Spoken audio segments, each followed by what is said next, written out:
สวัสดีครับผมเจือนะครับผมจุนนะครับเรา2คนนะครับจากช่องจุนเจือชาแนลนะครับครับวันนี้นะครับดูลักษณะแบ็กกราวด์ที่เราเตรียมมาในทีมนี้เราจะมา ครับ คุยเกี่ยวกับหนังกันใช่ไหม ใช่ไม่ใช่มาเล่นดนตรีให้ฟังนะ แบบว่ามีเครื่องดนตรีนี่ก็เป็นเครื่องดนตรีของเราเอง เป็นส่วนหนึ่งนะครับที่เราจะนำมาเป็นธีมที่มาพูดเรื่องหนังในวันนี้ เตรียมมาดีมาก ใช่ จริงๆก็ที่เราทำคอนเทนต์อันนี้ก็คือว่าไม่มีอะไรก็คือเราจะมาเหมือนเป็นลักษณะแบบมาเป็นการคุยเป็นการเล่าให้ฟังนะครับเกี่ยวกับว่าหนังอย่างที่จุนได้แนะนำมานะครับผมชื่อหนังเรื่องซูหรือชื่อภาษาไทยมันคืออัศจรรย์วิญญาณโอลเวงครับชื่อมันแค่ชื่อภาษาไทยเนี่ยชอบชื่อภาษาไทยมากครับผมชื่อมันป่วนมากเลยมันฟังดูปั่นป่วนมันดูแบบว่า ครับ ให้เราจินตนาการว่าเนื้อหาข้างในจะเป็นยังไงเนาะ ครับ แล้วทีนี้เนี่ยก็ตอนแรกคนที่แนะนำให้ดูหนังเรื่องนี้ก็คือจุนนะครับแต่ว่าผมตอนแรกผมก็เอาเหรอก็น่าฟังเหรอตอนนั้นคือทำเป็นคนที่แบบทำช่วงนั้นคืองานยุ่งหลายอย่างเยอะเราก็เลยไม่ค่อยได้ว่ามันน่าดูเหรออะไรเงี้ยแม้กระทั่งปกหนังก็ไม่ได้ดูแต่ว่าลองมาแบ่งเวลาไหนว่าดียังไงนะแบบจุนแนะนำเจือเนี่ยต้องดูเลยก็เลยหาดูแล้วก็แบบชอบแล้วก็ถูกใจอย่างที่จูนแนะนำให้ดูจริงๆด้วยแล้วทีนี้ทำไมผมชอบหรือว่ามีมุมมองยังไงต่อหนังเดี๋ยววันนี้เราจะมาคุยกันให้ฟังนะครับก็เดี๋ยวสักพักเดี๋ยวคุยเสร็จแล้วก็จะไปนอนแล้วนะครับผมโอเคก่อนที่จะมาตั้งคำถามกันมารู้จักตัวละครก่อนใช่เห็นแบบอยู่ข้างใช่ครับตัวละครหยิบมาให้นี่น่ารักจ้ะน่ารักเลยนะครับวันนี้เราก็จะมีอันนี้นี่คือไปซื้อมาเลยไปสั่งซื้อมาที่จะมาเอามาสำหรับที่จะมาดูแบบไม่ใช่มาดูหมายว่าชอบด้วยแล้วจะเก็บไว้แล้วก็เอามาประกอบกับคอนเทนต์แล้วก็มาคุยกันในวันนี้นะครับตัวละครนั้นก็คือว่าตัวนี้เลยตัวแรกตัวแรกนี้ก็คือโจการ์เนอร์นะครับโจการ์เนอร์เนี่ยแต่ว่าตัวนี้มันจะเป็นแบบว่าในรูปแบบของดวงวิญญาณที่เป็นดวงจิตของโจครับผมอันนี้ก็จะเป็นดวงจิตดวงวิญญาณที่ชื่อว่า22หรือหมายเลข22ครับผมนะครับอันนี้ก็จะเป็นแนะนำตัวละครแบบคร่าวๆแต่ว่าดวงจิตของ22ก็จะมีอัตลักษณ์ก็จะมีแก้มแบบสีชมพูมันเหมือนบ่งบอกเหมือนลักษณะแบบว่าเจนเดอร์หรือเพศนิดหน่อยนะเพราะว่าเหมือนถ้าตัวตามเซนส์ของคนผมจะนึกว่าเป็นเหมือนเพศหญิงแล้วว่าเสียงภาคก็เป็นผู้หญิงด้วยนะครับผมทีนี้ครับโจการ์เนอร์นะครับก็นะครับแนะนำนิดนึงก็คือเขาเป็นครูมัธยมนะครับสอนดนตรีแล้วเขาก็มีความใฝ่ฝันที่อยากจะเป็นนักดนตรีหรือไปเล่นดนตรีร่วมกับวงระดับโลกนะครับครับผมนี่ก็เป็นเรื่องเป็นแนะนำตัวละครโจเนาะแบบคร่าวๆแต่จะเห็นว่าลักษณะของตัวละคร2ตัวจะมีความแตกต่างกันใช่ครับเพราะว่าเชฟของลักษณะของดวงจิตของเนี้ยคือลักษณะของแบบเหมือนเป็นรูปร่างของดวงจิตใช่แต่ว่าไม่เหมือนกัน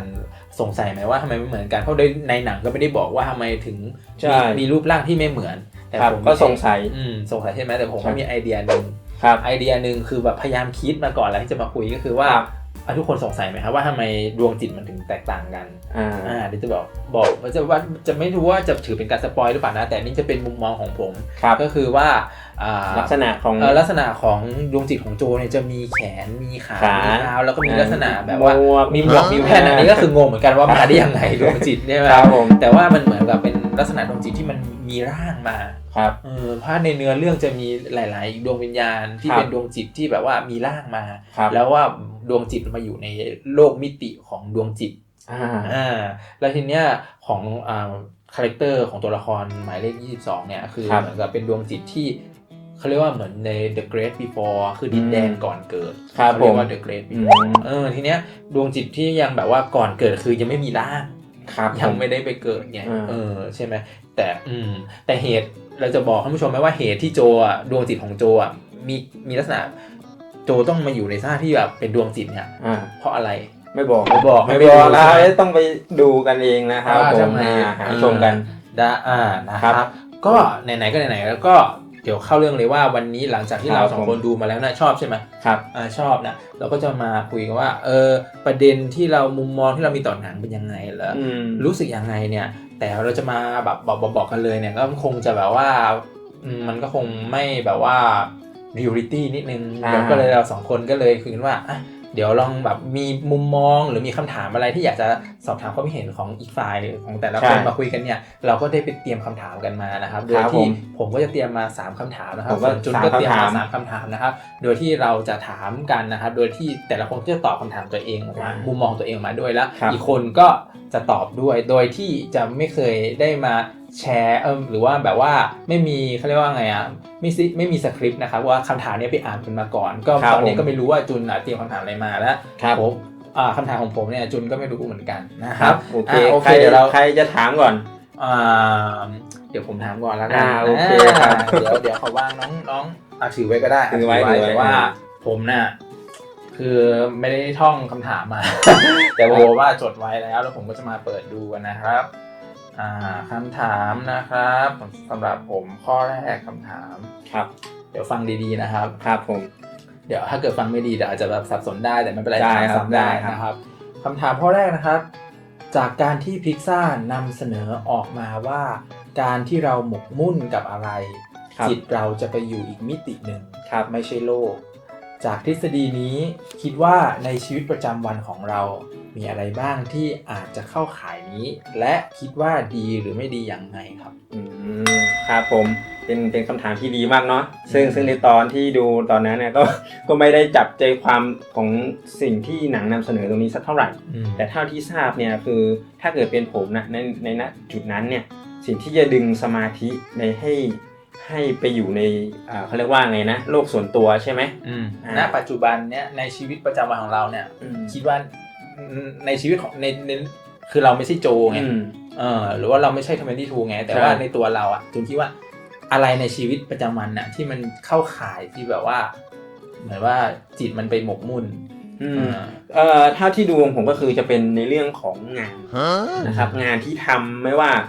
จะเป็นงานประจำนะครับหรือแม้แต่งานที่เราทำ channel ตรงนี้เหมือนกันค่อนข้างที่จะโฟกัสแล้วก็อยู่ในโลกส่วนตัวค่อนข้างเยอะใช่ครับมีความตั้งใจมีสมาธิสูงมากในการทำงานใช่แต่งานผมเนี่ยมันก็จะมีการไปพบปะผู้คนเนาะหรือแม้แต่การทำ channel นะครับกระเจือคอนเทนต์ตรงนี้ก็ได้คุยแต่ว่าจะมีโมเมนต์ที่เรากำลังมีการเขียนสคริปต์หรือมีการศึกษาหาคอนเทนต์อย่างเช่นเหมือนเวลาที่เราไปศึกษาคอนเทนต์เกี่ยวกับเรื่องอาหารอะไรอย่างเงี้ยครับทางผมก็จะต้องไปหาข้อมูลทางอินเทอร์เน็ตนะครับทำหนังสือเปเปอร์เกี่ยวกับการทำอาหารแล้วก็สุขภาพตรงเนี้ยก็จะโฟกัสอยู่ที่การอ่านหนังสือค่อนข้างเยอะและตรงส่วนนี้แหละครับทำให้มันไปอยู่ในโลกของส่วนตัวหรืออาจจะไปอยู่ในโลกดินแดนที่เจือพูดถึงในหนังนั่นเองที่หนังเขาเปรียบเลยไว้นะครับส่วนผมเนี่ยก็มีเหมือนกันก็คือก็คือจากที่สังเกตตัวเองได้นะคือณปัจจุบันนะครับในทุกวันนี้ก็คือเพราะว่าช่วง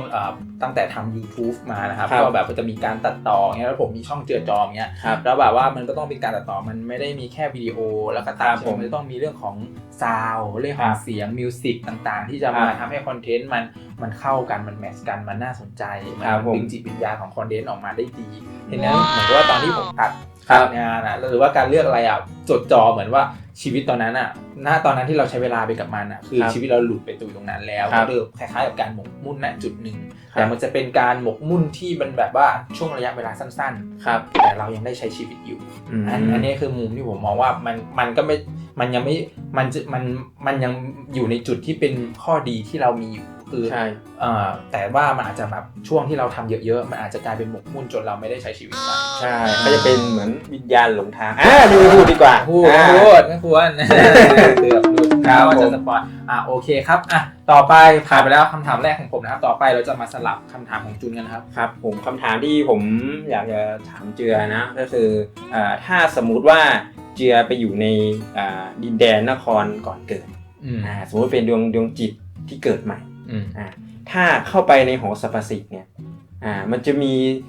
ตัวเลือกนะครับให้เลือกอยู่7อย่างเป็นเรื่องบุคลิกภาพนะครับว่าอยากจะทำอะไรชอบอะไรมีนิสัยแบบไหนใน7ตัวเลือกเนี่ยในหอทุกสรรพสิ่งเนี่ยเจืออยากจะเป็นคนแบบไหนบุคลิกแบบไหนที่กำหนดตัวตนก่อนที่จะมายังโลกมนุษย์7อย่างอันนี้คือต้องบอกทั้งหมด7เลยเหรอหรือว่าแค่สัก2แล้ว3ก็พอยกตัวอย่างสัก1สัก2สัก3ก็ได้เพราะมันจะเยอะไป7เนี่ยเราต้องมานั่งคิดกันนะเอาซักจาก7เนี่ยเอาซักประมาณ 3แล้วกันใช่ไหมในเรื่องของ personality ใช่ไหมแต่ในหนังเขาก็ไม่ได้บอก personality แบบโดยละเอียดว่ามันจะมีอะไรอยู่ใน personality สามารถเลือกได้นะแต่ถ้าเกิดในมุมมองของเราที่เราจะเลือกเนี่ยสมมุติว่าอยู่ณจุดนั้นก่อนจะมาเกิดแล้วก็คิดว่าอยากจะได้ personality ที่มันเรียกว่า creative มีความคิดสร้างสรรค์อยู่เสมอครับไม่รู้มันจะตรงกับตัวปัจจุบันนี้ตัวปัจจุบันหรือเปล่านะเราชอบนะ creative เนาะ2ก็จะเป็นเรื่องของ music นั่นเขาเป็นศิลปินแล้วนะทั้ง creative และ music ตอนนี้จะเป็นศิลปินอยู่แล้วครับcharacter แล้วก็ตัวที่3 personality ที่เราอยากจะหยิบยกมันมาด้วยก็คือลักษณะของคนที่มีน้ำใจคือ kindness ใจกว้างนะใช่ใจกว้างเลยพวกนี้คือเราอยากจะมีเพราะว่าเราก็คิดว่ามันเป็นสิ่งดีที่เราอยากจะแบ่งปันแล้วผมคิดว่าก็ไม่รู้ว่า personality นี้อยู่ในตัวตนปัจจุบันหรือเปล่านะแต่ว่าอันนี้คือสิ่งที่เราว่าเราถ้าเกิดเรามีโอกาสเราก็อยากจะหยิบมันมาไอ้3อันนี้แต่อีก4อันที่เหลือเนี่ยค่อยว่ากันครับผมโอเคแล้วจูนล่ะสำหรับผม3อันก็พอก็นั่นแหละครับสิ่งที่ผมอยากจะได้ก็คือมีความคิดสร้างสรรค์เหมือนกันนะครับมันเป็นสิ่งที่ดีเนาะมันเป็นเหมือนนวัตกรรมใหม่ๆเวลาเราคิดอะไรอย่างเงี้ยครับเราอยากจะได้ตรงนี้ส่วนที่2ก็คือผมอยากจะได้ในเรื่องของความกล้านะครับความกล้าในการที่จะตัดสินใจกล้าที่จะทำอะไรใหม่ๆหรือแม้แต่ความกล้าอย่างเช่นกลัวความมืดก็อยากจะมีความกล้าในตัวเองให้มากขึ้นครับนะครับผมประมาณนี้ครับ2พอแล้ว2พอแล้วใช่ไหมครับผมเดี๋ยวเวลาไม่พอโอเคครับต่อไปคำถามที่2ของผมนะครับคำถามที่2ผมก็คือหากคุณเป็นดวงจิตในดินแดนก่อนเกิดครับในตอนนี้และสิ่งจำเป็นที่ดวงจิตคุณต้องมีคือสิ่งจุดประกายเพื่อที่จะได้ตั๋วไปโลกสิ่งนั้นคืออะไรที่จะจุดประกายคุณณตอนนี้แต่ว่าณตอนนี้ณตอนนี้วันนี้ครับสิ่งที่จุดประกายนะครับและอยากจะไปเกิดบนโลกมนุษย์ก็คือเรื่องของดนตรีเนี่ยแหละครับดนตรีเปียโนเนี่ยแหละครับผมตรงนี้นะครับอาจจะเป็นสิ่งที่จุดประกายซึ่งคล้ายโจนะแต่ก็ไม่ทั้งหมดนะครับแต่ตัวที่มันเป็นตัวสุดท้ายที่จะไปใช่ไหมไปยังโลกใช่ไหมนะครับเป็นสิ่งนี้แต่จริงๆแล้วในหนังเขาไม่ได้หมายถึงแบบนั้นนะเขาไม่ได้หมายถึงแบบนั้นแต่ว่าก็ไปติดตามดูกันได้นะครับผมแต่สำหรับผมตรงนี้ก็คืออยากจะมีทักษะหรือมีพรสวรรค์นะครับในเรื่องของเปียโนครับผมซึ่งตอนนี้ก็ยังไม่เท่าไหร่ยังฝึกมือไม่ได้เท่าไหร่ครับผมแล้วเจือล่ะครับสิ่งที่จุดประกายใช่ไหมครับที่ว่าวันนี้แบบว่าถ้าอะไรที่เป็นสิ่งที่จุดประกายคิดว่า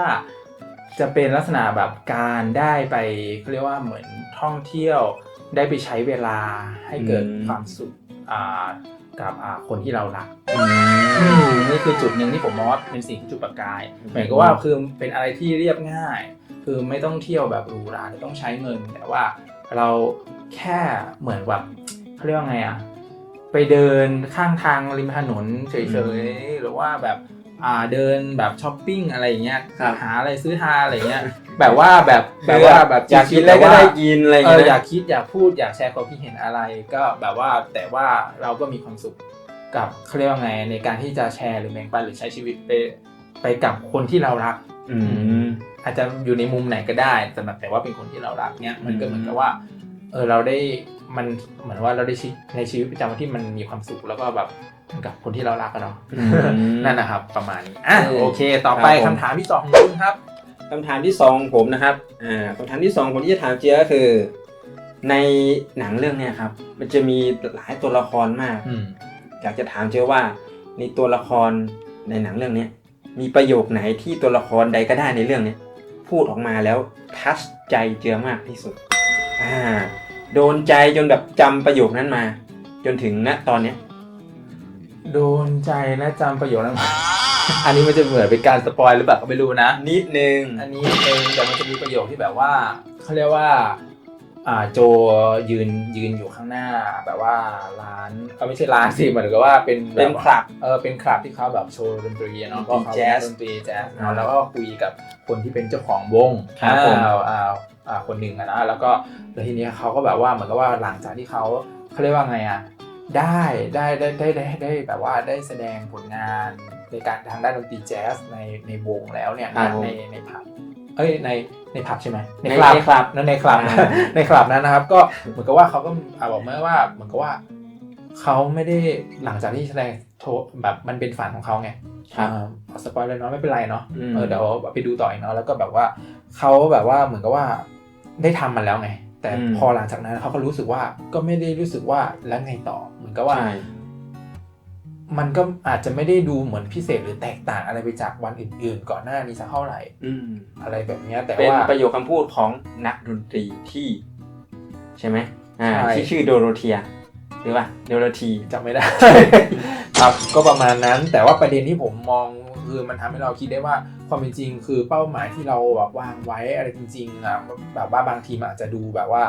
เราต้องใช้เวลาในการหรือว่าใช้เวลาหรือว่าความมานะพยายามในการบักบั่นที่จะได้มันมาเพื่อที่เรามองว่านั่นแหละคือความสุขหรือเป้าหมายที่แท้จริงของเราแต่ความจริงแล้วในระหว่างนั้นในระหว่างทางอย่างที่ผมมองคือแบบว่าในแต่ละวันว่าวันนี้เรามีความสุขอย่างว่าจะไปแบบว่าได้ท่องเที่ยวได้ไปกับไหนก็ได้กับคนที่เรารักได้ใช้ชีวิต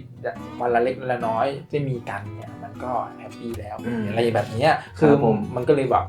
ณจุดนั้นเรากลับมามองมากขึ้นจากที่เราแบบใช้เวลาไปกับการทำงานแล้วก็ทำคอนเทนต์ YouTube ให้ทุกคนดูเนี่ยนะครับเราก็ใช้เวลากับมันเยอะดังนั้นเรื่องของการใช้ชีวิตข้างนอกเราอาจจะน้อยลงไปครับผมใช่ไหมเนี่ยจุกไม่ใช่ดูจุกเราเลยคิดประมาณนี้แล้วจุนล่ะครับประโยคที่ผมชอบในหนังเรื่องนี้นะครับผมก็มันกลัวมันจะสปอยล์จะสนุกแต่จะเป็นประโยคที่แบบว่าโจเนี่ยบอกว่าเขาทำสำเร็จแล้วเขาทำสำเร็จแล้วตรงนี้ต้องไปดูนะครับว่ามันเป็นยังไงผมชอบมากตรงเนี้ยนะครับผมเขาชอบมากทำสำเร็จแล้วโอ้เป็นประโยคที่บวกมากเลยนะเป็นประโยคที่บวกมากหลังจากที่เขาเนี่ยมีการที่จะทำพิธีอะไรกันสักอย่างเหรอเขาจะทำพิธีอะไรสักอย่างแล้วเขาก็ทำมันสำเร็จนะครับแต่ตรงนี้หนังไม่ใช่ตอนจบนะเป็นกลางเรื่องแต่ว่าเป็นประโยคที่ดีแล้วกันทำสำเร็จแล้วโอเคเดี๋ยวผมต้องกลับไปคิดใหม่แล้วอยู่ในท่อนไหนของหนังนะครับครับโอเคเพื่อไม่ให้เสียเวลานะครับเราจะเหลืออีกกันคนละ1คำถามนะครับเวลาก็เหลือลงน้อยแล้วนะครับคำถามที่3ของผมนะครับครับผมโอเคนะครับฟังนี้นะครับก็คุณคิดอย่างไรกับความแตกต่างในสิ่งที่โจและหมายเลข22เป็นความแตกต่างระหว่างโจการ์เนอร์กับ22เนี่ยครับคิดเห็นอย่างไรผมคิดเห็นว่าในส่วนของตัวโจเนี่ยเนื่องด้วยประสบการณ์ของเขานะครับเขาผ่านชีวิตมาเขาเป็นช่วงวัยกลางคนแล้วนะครับเขาก็จะมีการเรียนรู้ชีวิตต่างๆจนบางทีเนี่ยข้อแตกต่างคือโจเนี่ยเขาอาจจะมีความโฟกัสไปยังเป้าหมายมีการตั้งอาจจะมีเนื่องด้วยตอนไปเด็กโจได้เห็นแรงบันดาลใจอะไรสักอย่างอย่างเช่นเปียโนเนาะที่เทเลอร์เขาก็บอกเขาชอบเปียโนเขาเล่นเปียโนตรงนี้เขาก็เลยเอาที่ตั้งตรงเนี้ยเป็นจุดที่คิดว่าเขาชีวิตพอเขาไปถึงจุดสูงสุดของวงการเนี่ยเขาจะมีความสุขอันนี้เป็นจุดแตกต่างคือโจตั้งความสุขไว้กับสิ่งที่เขาเกิดมาเพื่อสิ่งนี้แต่จริงๆแล้วยังไงเนี่ยอาจจะต้องไปดูติดตามชมดูในหนังอีกทีนะคะว่ายังไงในส่วนของแตกต่างของ22เนี่ยเป็นดวงจิตที่เกิดใหม่นะคะซึ่งเขาอาจจะยังอินโนเซนต์แต่จริงๆแล้วเนี่ยในหนังเนี่ย22เป็นเด็กที่แก่แดดแล้วก็มีพี่เลี้ยงนะครับมีคนที่เคยแนะนำเกี่ยวกับเรื่องสรรพสิ่งต่างๆว่าอะไรที่จะสปาร์กจอยกับตัว22เขาแต่ว่า22เนี่ยเนื่องด้วยที่เขาไม่มีความสนใจใดๆบนโลกเลยนะครับจะทำให้ตัว22เนี่ยเขาจะมีความแบบตอนแรกเขาก็ไม่ได้สนใจกับบนโลกเลยแต่พอเขาได้มีประสบการณ์ไม่อยากจะสปอยเนาะพอเขาได้เรียนรู้อะไรบางอย่างเกี่ยวกับโลกเนี่ยก็ทำให้เขาเห็นเพียงแค่สิ่งเล็กๆน้อยๆบางอย่างไม่จำเป็นต้องฉันต้องเป็นนักดนตรีที่ยิ่งใหญ่ฉันต้องเป็นดาราฮอลลีวูดระดับโลกหรือยังไงก็สามารถที่จะใช้ชีวิตในทุกๆวันอย่างมีความสุขกับสิ่งเล็กๆน้อยๆตามทางนะครับเนี่ยมันนี่เป็นข้อแตกต่าง และอาจจะเป็นสิ่งหนึ่งที่ทำให้22เนี่ยเกิดจุดประกายอะไรบางอย่างขึ้นมานะครับก็ไปติดตามชมกันได้แล้วเจือละครับแต่คำถามนี้คิดยังไงความแตกต่างจากที่ตัวเองเป็นคนตั้งคำถามเนาะก็คือว่าก็คิดว่าความแตกต่างในมุมของแบบว่าคาแรคเตอร์ของตัวหนังที่เขาแบบนำเสนอมามันเหมือนกับว่าในมุมมองที่ผมเอามาตีความอีกทีก็เหมือนกับว่าบางทีการที่แบบบางคนอาจจะมองโฟกัสไปที่แบบว่าอย่างแบบว่าความแตกต่างคือโจมองโฟกัสไปที่เป้าหมายคือความใฝ่ฝันในจุดที่มันเป็นลักษณะของมีรูปธรรมหรือมีอะไรบางอย่างใช่ป่ะแล้วก็ส่วนในส่วนของดวงจิต22เนี่ยหมายเลข22เนี่ยคือเขาไม่ได้มองแบบเป็นแบบเป้าหมายใหญ่ขนาดนั้นนะแต่ว่าเหมือนกับว่าถึงไม่มีเป้าหมายใหญ่อะแต่ในชีวิตในแต่ละวันที่ได้ใช้ในแต่ละวันในตัวที่นำเสนอมาหนังนั้นสื่อออกมามันก็รู้สึกว่าแค่นั้นก็มีความสุขแล้วไหมแต่ถ้าเกิดมันมีความสุขได้ทุกวันอะเราก็ไม่ต้องขวายคว้าอะไรเงี้ยอันนี้คือมันเป็นลักษณะที่แบบ